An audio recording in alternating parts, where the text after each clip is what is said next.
आखिर इस कलयुग के बच्चे कब समझेंगे कि माता पिता के चरणों में स्वर्ग होता है।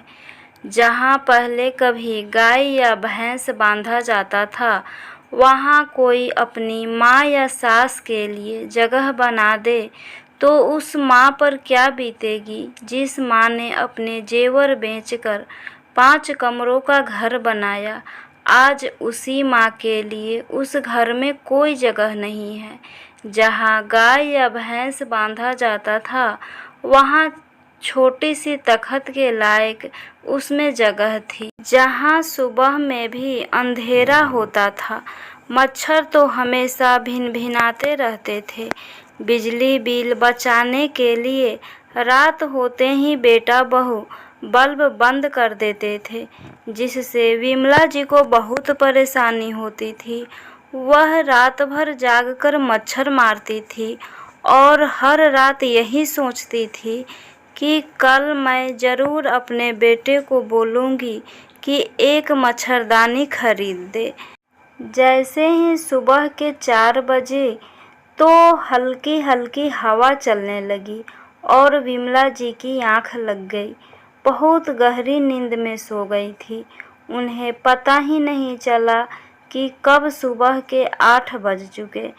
तभी उनकी बहू इतनी तेज आवाज़ में आकर चिल्लाई, हे महारानी, अभी तक सोती रहोगी क्या? जल्दी उठो, अभी झाड़ू पोछा और बर्तन पड़े हुए हैं। जैसे ही वह अपने कोठरी से बाहर निकली तो उनका छोटा बेटा राजेश अपने काम पर जाने के लिए तैयार था। विमला जी धीरे धीरे अपने बेटे के पास गईं और बोली, यहाँ बहुत मच्छर काटता है और ये बल्ब भी तुम लोग बंद कर देते हो। आज ये बल्ब जला देना, हमें उठने में बहुत परेशानी होती है।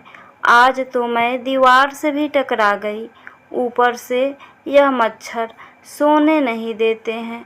बहू से कहो ना, अगर कोई पुरानी मच्छरदानी हो तो वही लगा दे।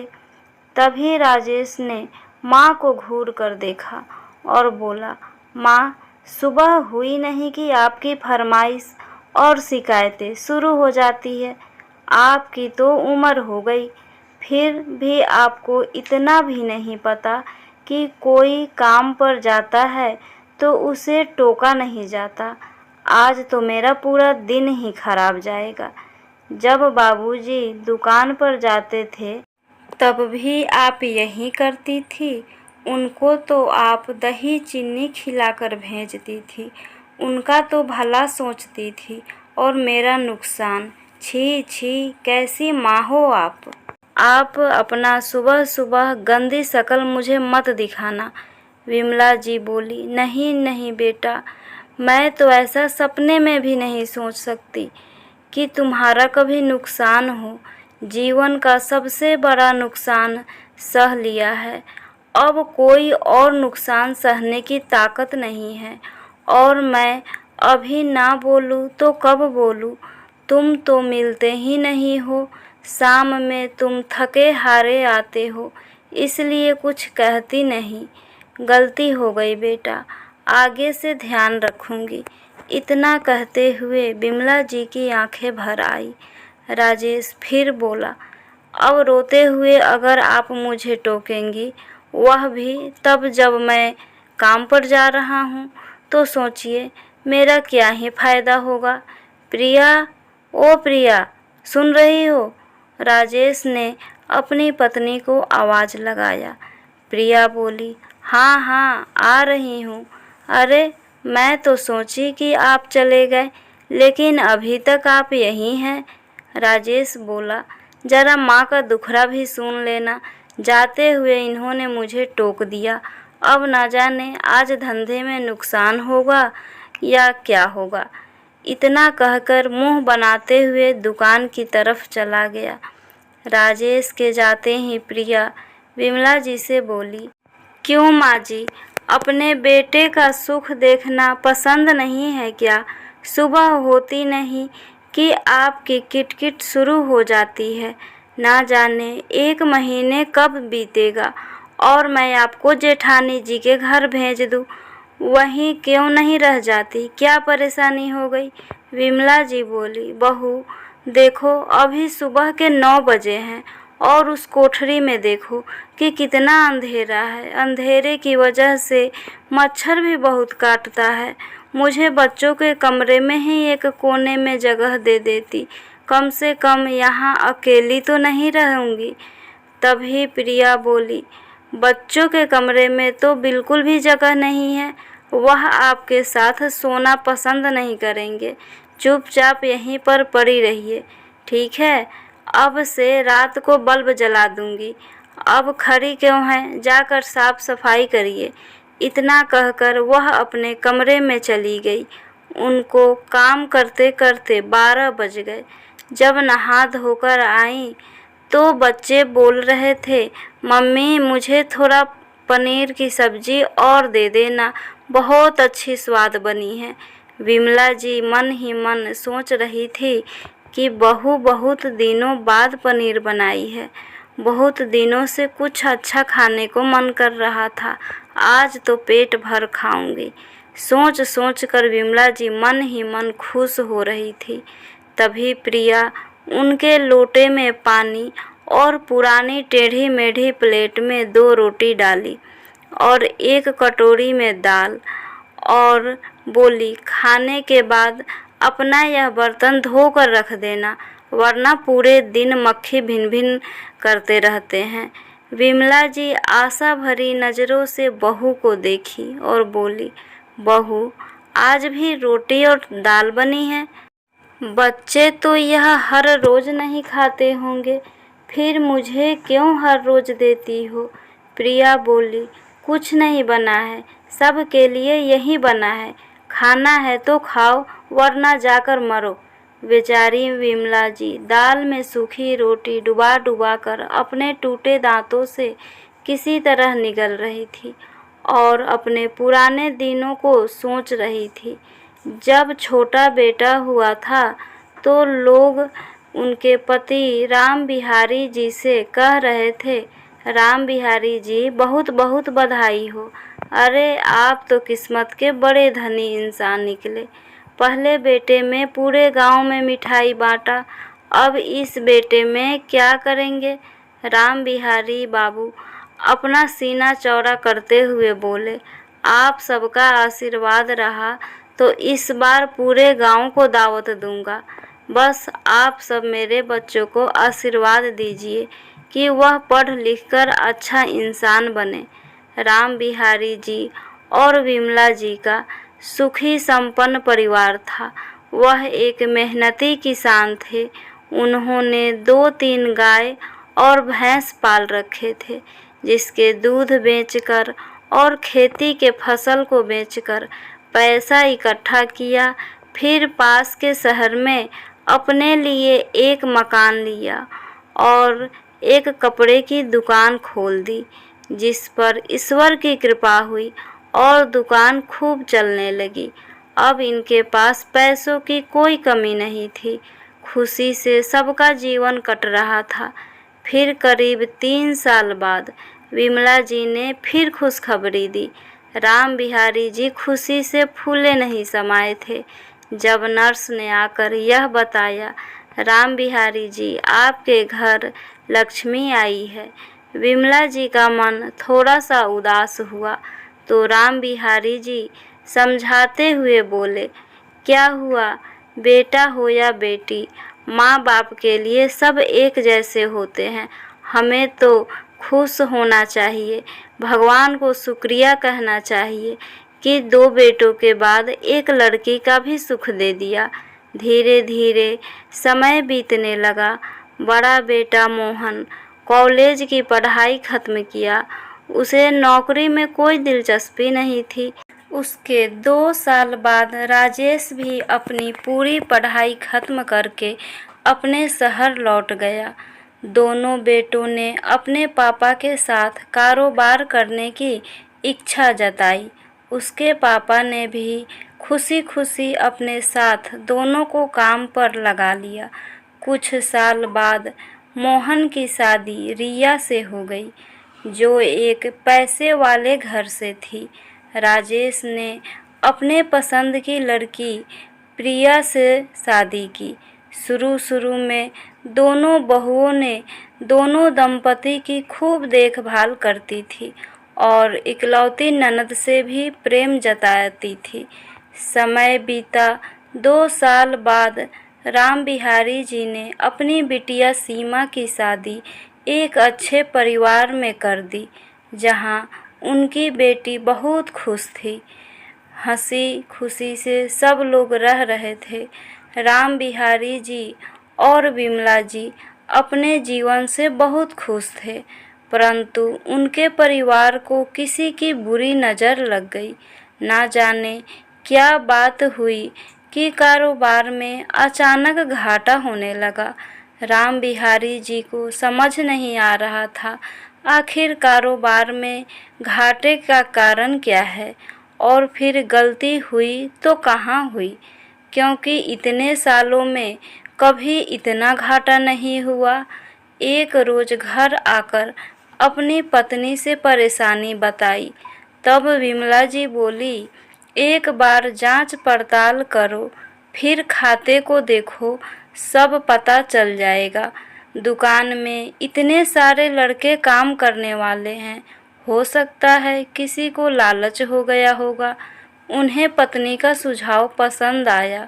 अगले ही दिन जाकर जांच पड़ताल की तो क्या देखा, दूसरे क्या दगाबाजी करेंगे, यहाँ तो अपने ही बेटे अपने कारोबार में दीमक की तरह खोखला कर रहे थे। दोनों भाइयों को लगा कि इतना पैसा है, इसमें से कुछ ले लेंगे तो पापा को क्या ही पता चलेगा, क्योंकि पापा तो आंख मूंद कर भरोसा करते हैं हम दोनों पर। अपने बेटे उनके साथ धोखा करेंगे, यह सोच कर परेशान हो रहे थे। और एक रोज़ अचानक हार्ट अटैक आया और उनकी मृत्यु हो गई। विमला जी को कुछ समझ नहीं आया कि आखिर अचानक राम बिहारी जी को क्या हुआ, क्योंकि वह तो खुश मिजाज इंसान थे, पर उनकी तो दुनिया लुट गई। कई महीनों तक विमला जी एक कमरे में अपने आप को बंद कर लिया। उनके मन को इतना चोट जो पहुंचा था। राम बिहारी जी के जाते ही दोनों भाइयों में कारोबार को लेकर खटपट होना शुरू हुआ। पिता के रहते तो आज तक दोनों भाई मुंह भी नहीं खोलते थे। आज माँ के सामने एक दूसरे पर दोषारोपण करने लगे। अभी विमला जी सदमे से बाहर भी नहीं आई थी कि दोनों बेटों ने घर का बंटवारा शुरू कर दिया। विमला जी बंटवारे के पक्ष में नहीं थी। उन्होंने बेटे से बहुत विनती किया कि मिलकर साथ रहो। तुम्हारे पिता की इच्छा थी कि जब तक हम दोनों जिंदा रहेंगे घर का बंटवारा नहीं होगा, लेकिन किसी ने उनकी नहीं सुनी। देखते देखते कारोबार के भी 2 हिस्से कर दिए। बहुओं ने रसोई के 2 हिस्से कर दिए, और रहा सवाल मकान का, तो बीचों बीच उन लोगों ने एक बड़ी सी दीवार खड़ा कर दी। एक भरा पूरा परिवार 2 हिस्सों में बंट गया। पर किसी ने यह नहीं सोचा कि विमला जी के दिल के कितने टुकड़े हुए। अब आया सवाल विमला जी का, तो दोनों बेटों ने उन पर निर्णय छोड़ा कि वह किसके साथ रहना चाहती हैं। विमला जी ने बड़े बेटे के साथ रहने की सहमति जताई। बड़ी बहू ने खुशी खुशी विमला जी का स्वागत किया। क्यों ना करती, क्योंकि विमला जी उस समय रसोई का सारा कार्यभार संभाल रही थी, तो उसे भी अपना फायदा दिखा। घर की परेशानी और जीवन साथी के जाने का दुख से वह कोई भी काम करने में असमर्थ होने लगी। उनका तबीयत बिगड़ने लगा। समय बीतता गया। माँ के चेहरे पर, शरीर पर बुढ़ापे ने अपना डेरा डाल लिया। धीरे धीरे और बूढ़ी होती गई। पहले तो सब हाल चाल पूछते थे, पर अब तो कोई उन्हें देखने तक नहीं आता। यहाँ तक कि रिया को भी अब वही सास बोझ लगने लगी थी। दोनों बहुओं में अब विमला जी को लेकर झगड़े होने लगे कि हर चीज़ का तो बंटवारा हो गया, माँ का बंटवारा कैसे होगा, क्योंकि उन्हें कोई अपने साथ रखने को तैयार नहीं था। एक रोज़ विमला जी राम बिहारी जी की तस्वीर को देखकर रो रही थी। आप मुझे छोड़कर क्यों चले गए? ना जाने और कितने घाव मिलने बाकी है। जिन बच्चों को 9 महीने कोख में पाला, उनकी ज़रूरतों को पूरा किया, आज वह मुझे अपने साथ रखना नहीं चाहते। बेचारी खून के आंसू रो रही थी। बड़ी मुश्किल से दोनों भाइयों ने यह तय किया कि माँ के खाने की व्यवस्था 1 महीने रिया तो दूसरे महीने प्रिया संभालेगी। अब तक तो बड़ी बहू के पास रह रही थी, तो अब प्रिया के पास उन्हें पहुंचाया गया। बेचारी विमला जी अपनी उपेक्षा को मन में समेटकर घर के उस कोने में पड़ी रहती थी। एक रोज़ घर के अंदर से खाने की खूब अच्छी खुशबू आ रही थी। विमला जी उम्मीद लगाए बैठी थी, तभी उनकी थाली में छोटी बहू ने खिचड़ी डाली और बोली, मेरे मायके से भाई भाभी आने वाले हैं, तो चुपचाप यहीं रहिएगा, दरवाजे तक मत आइएगा। इतना कहकर वो जाने लगी। विमला जी ने थाली देखी, फिर छोटी बहू ने पानी तो दिया ही नहीं। जब तक वह कुछ कहती, प्रिया ने धड़ाम से दरवाज़ा बंद कर लिया। थोड़ी देर बाद विमला जी रसोई की खिड़की के पास जाकर बहू को धीरे से आवाज़ लगाने लगी। जैसे ही प्रिया की नज़र पड़ी, वह गुस्से में बोली, जीना हराम कर रखा है, अब क्या चाहिए? उन्होंने लोटा दिखाया तो वह बोली, थोड़ी देर पानी नहीं पिएंगी तो मर नहीं जाएंगी। फिर उसने खिड़की से ही एक मग से उस लोटे में पानी डाला, मानो किसी अछूत को पानी दे रही हो। विमला जी के जीवन में बुरा वक्त चल रहा था।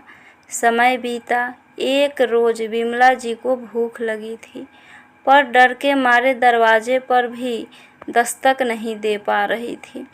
फिर अपनी लाठी लेकर किसी तरह उस कोठरी से बाहर निकली और आवाज़ लगाई, बहू, सूरज सर पर चढ़ाया, कुछ खाने को दे दे। तभी उन्होंने देखा कि बेटा कमरे से बाहर निकल रहा था। विमला जी के चेहरे पर चमक आ गई और बोली, रमेश, आज तुम मेरे लिए खाना लाए हो, पर यह क्या, तुम तो सामान के साथ कहीं जा रहे हो? रमेश बोला, हाँ माँ, बच्चों के स्कूल में छुट्टी हो गई है, तो मैंने भी काम से छुट्टी ले ली।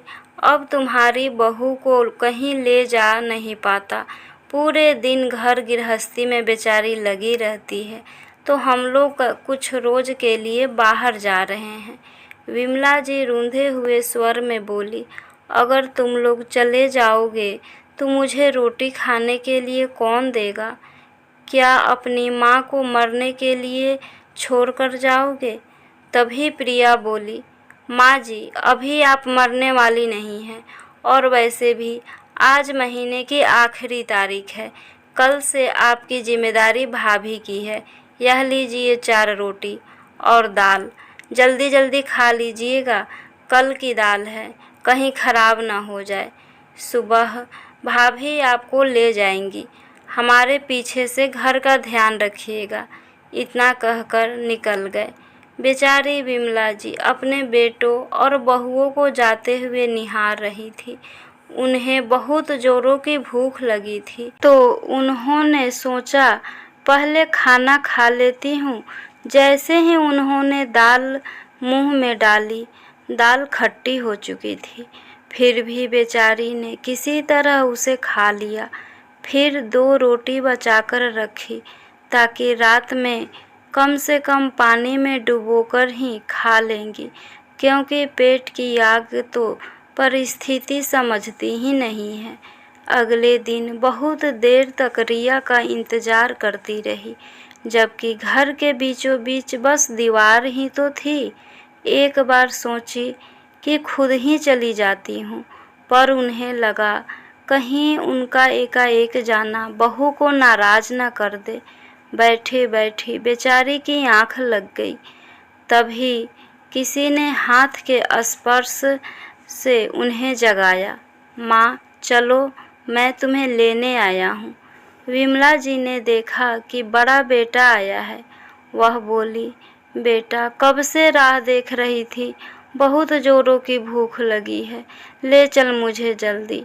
उन्होंने एक छोटा सा बक्सा और पति की तस्वीर उठाई और बेटे के साथ चल पड़ी।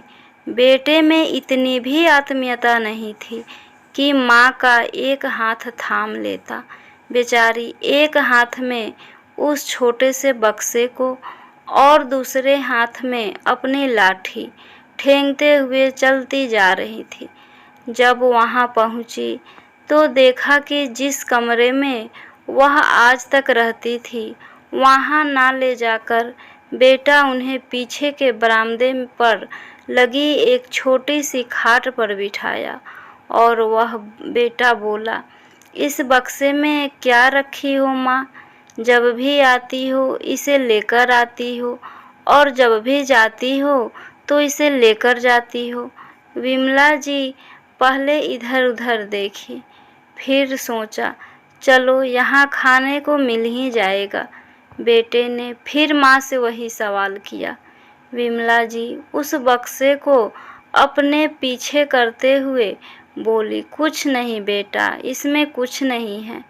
मोहन जिज्ञासा भरी नज़र से उस बक्से को देखते हुए वहाँ से पत्नी के पास चला गया और सारी बात बताई। रिया रोटी दाल के साथ आज थोड़ी सब्जी भी लेकर आई, जिसे देखकर विमला जी को बहुत अच्छा लगा। मन ही मन सोच रही थी, महीनों बाद सब्जी का स्वाद न जाने कैसा होगा। जैसे उन्होंने आगे हाथ बढ़ाया, बहू ने थाली पीछे किया और बोली, माँ जी उस बक्से में क्या है? विमला जी बोली, कुछ नहीं बहू, इसमें कुछ नहीं है, मुझे खाने को दे दो, बहुत जोरों की भूख लगी है। रिया बोली, हाँ हाँ, ये खाना आप ही के लिए तो लाई हूँ, आपका बेटा कह गया है माँ को अच्छा खिलाओ और दोपहर में चावल दाल सब्जी और पापड़ अचार सब माँ के लिए बनाओ। जैसे जैसे बहू व्यंजन बता रही थी, विमला जी के मुंह से पानी टपक रहा था। तो बताइए न माँ जी, इस बक्से में क्या है? विमला जी जल्दी से थाली पकड़ ली और जल्दी जल्दी खाने लगी। खाते हुए बोली, कुछ नहीं है बहू, मुझे खाने दो, तुम जाओ आराम करो। रिया वहाँ से चली गई और जाकर अपने पति से बोली, ज़रूर आपकी बहन के लिए कोई हार छुपा कर रखी होगी। मैं कहती हूँ देवर जी अभी यहाँ नहीं है, उनके आने से पहले इस बक्से को खोलकर हम देखते हैं, वरना कुछ कीमती निकला तो उसके भी 2 हिस्से लगाने पड़ेंगे। दोपहर में बेटा बोला, माँ क्या खाओगी बताओ? माँ के चेहरे पर चमक आ गई।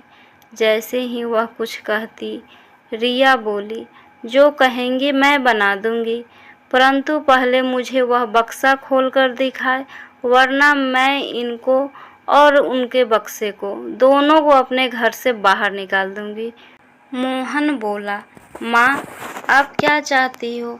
घर से बाहर जाना चाहती हो या रहना चाहती हो? विमला जी सोचने लगी कि घर से बाहर मैं कहाँ जाऊंगी, कम से कम यहाँ सर पे छत तो है, अभी तो राजेश भी नहीं है। विमला जी अपने आप को असहाय महसूस कर रही थी। वो मजबूर होकर बक्सा खोलने के लिए आगे दिया। तभी अचानक से दरवाजे पर दस्तक हुई। बहू ने देखा कि माँ से मिलने सीमा आई है। वह बोली, आपको क्या महक लग जाती है? जब भी कुछ लेने देने की बात होती है आप ज़रूर चली आती हैं। सीमा बोली, मैं तो बस माँ से मिलने आई हूँ। माँ, ओ माँ, कहाँ हो? इतना कहते हुए बेटी कमरे तक गई। जब देखा वहाँ नहीं है तो भाभी बोली, माँ पीछे बरामदे में है। यह सुनकर ननद को आश्चर्य हुआ, क्योंकि दोनों भाभी कुछ ऐसा ही हमेशा करती थी। बहन को देखकर भाई हैरान हुआ तो सीमा बोली, भैया आप माँ के बक्से के साथ क्या कर रहे हैं? रिया बोली, देखा, मैंने कहा था इनको पता होगा। ज़रूर इनके लिए इस बक्से में कुछ छुपाकर माँ रखी है और इनको पता है, तभी तो यह परेशान दिख रही हैं। नहीं भाभी, ऐसा कोई बात नहीं है, पर बाबूजी के जाने के बाद ये बक्सा अक्सर माँ के पास रहता है। मैं तो इसलिए कह रही हूँ। माँ, अगर इस बक्से की चाबी आपके पास है तो दे दीजिए। देखिए, मुझ पर इल्ज़ाम लगाया जा रहा है। इतना कहकर वह रोने लगी। माँ ने धीरे से अपने आंचल से एक चाबी निकाली और आगे बढ़ाते हुए बोली, लो बेटा, खोल कर देख लो। बहू ने झट से चाबी हाथ से खींची और खोली। जैसे ही खोला, सब हैरान थे। उस बक्से में तीनों भाई बहन के बचपन के दिनों के कुछ कपड़े, तस्वीर और कुछ खिलौने पड़े हुए थे और कुछ रोटियां भी रखी हुई थी। यह देखकर बेटी की आंखें भर आई और बोली, माँ, यह किसके कपड़े हैं और इसमें रोटी क्यों रखी हो? विमला जी बोली, यह उन दिनों के कपड़े हैं जब तुम लोग बहुत छोटे हुआ करते थे। आज भी इन कपड़ों में से तुम्हारी खुशबू आती है, पर वह खुशबू लालच रहित है। और ये रोटी मैं इसलिए रखी थी कि अगर आज मोहन मुझे लेने नहीं आया तो इसे खाकर मैं अपना पेट भर लूँगी। यह सुनकर बेटा बहू की गर्दन शर्म से नीचे झुक गई। सीमा बोली, माँ, अब आपको यहाँ मैं नहीं रहने दूँगी। चलिए मेरे साथ। मैं आपके लिए अपने परिवार, बच्चे सबको त्याग कर दूँगी, पर आपको मैं और दुख नहीं सहने दूँगी। उसूलों पर चलकर आपने आखिर क्या पा लिया? चलिए मेरे साथ। तभी बड़ा बेटा धड़ाम से अपने माँ के पैरों में गिरकर माफ़ी मांगने लगा और बोला, माँ, मुझे माफ़ कर दो। माता पिता के चरणों में तो स्वर्ग होता है और मैं अपने जीती जागती माँ का अपमान किया। माँ, आप मुझे माफ़ कर दोगी क्योंकि आप एक माँ हो, लेकिन भगवान मुझे कभी माफ़ नहीं करेंगे। तभी रिया बोली, माँ जी, मुझे गलती का एहसास हो गया, आप मुझे माफ़ कर दीजिए। माँ तो माँ होती है। विमला जी ने सबको माफ़ कर दिया और खुशी खुशी अपने घर में रहने लगे। फ्रेंड्स, आशा करती हूँ यह कहानी आपको ज़रूर पसंद आई होगी। प्लीज़ लाइक, सब्सक्राइब और शेयर करना ना भूलें। Thank you.